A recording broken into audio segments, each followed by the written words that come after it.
সেই স্বাদ। Hello guys, আসসালামু আলাইকুম। আশা করি সবাই ভালো আছেন, আমরাও ভালো আছি। আজকে আমরা এসে বললাম সিরাজের চুইগোস্ত। বলতে বলতে চলে আসলাম আমরা সিরাজ চুইগোস্ত। আমরা এখন সিরাজ চুইগোস্তের মধ্যে প্রবেশ করলাম। সিরাজ চুইগোস্তের রেস্টুরেন্টের মধ্যে দেখেন ভিতরের পরিবেশটা খুব মনোরম পরিবেশ,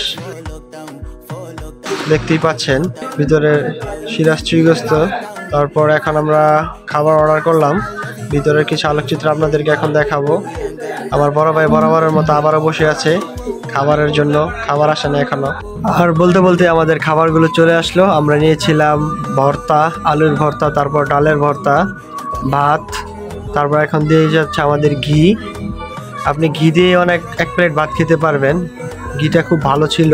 এখন আমাদের ঘি দিয়ে দিল উনি প্লেটের মধ্যে। বড় ভাই খাওয়া দাওয়া শুরু করছে। অনেক খিদা লাগছে আজকে আমার বড় ভাইয়ের, দুপুরে কিছু খায় নাই। এই যে এখন চুইগোস্ত আসছে, আপনি এখান থেকে বেছে নিতে পারবেন, কোনো সমস্যা নেই। আপনার যে পিস পছন্দ আপনি সেটাই নিতে পারবেন।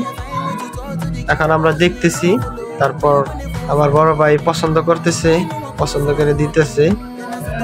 এখন আমার ভাইয়ের পছন্দ মতো পিসগুলো নিয়ে নিলাম। তারপর আমরা খাওয়া শুরু করলাম। আমার বড় ভাই অলরেডি খাওয়া শুরু করছে, রানিংয়ে আছে আমার বড় ভাই। ক্ষুধার্ত খুব দেখেই বোঝা যাইতেছে। কারণ আমাদের পিসগুলো চলে আসলো। এগুলো হচ্ছে চুই জাল, এগুলোই হচ্ছে ঐতিহ্যবাহী চুই জাল, যার জন্য এত বিখ্যাত এগুলা। খাবারটা খুবই ভালো ছিল। আর এটার দাম হচ্ছে আপনার চুইগোস্ত হচ্ছে আপনার 160 টাকা। আর খাবারটা দামের মধ্যে মোটামুটি ভালোই ছিল, রিজনেবল প্রাইসের মধ্যে আছে। আপনারা সবাই আসবেন, চুই জাল টেস্ট করবেন। আর আজকের মতো আমাদের এখানেই শেষ। আর আপনারা যদি কেউ আসতে চান, এটা হচ্ছে ওয়ারি সিরাজ চুইগোস্ত, কাচ্চি ভাইয়ের পাশে। আমি লোকেশনটা দিয়ে দিচ্ছি। আপনারা গুলিস্তানে এসে জয়কালী মন্দিরের সামনে এসে যে কোনো রিক্সাওয়ালাকেই বললে সিরাজ চুইগোস্তের সামনে এসে আপনাদেরকে নামিয়ে দেবে। আজকের মতো আমাদের ভিডিও এখানেই শেষ। আবার দেখা হবে অন্য কোনো ভিডিও নিয়ে। আসসালামু আলাইকুম, সবাই ভালো থাকবেন।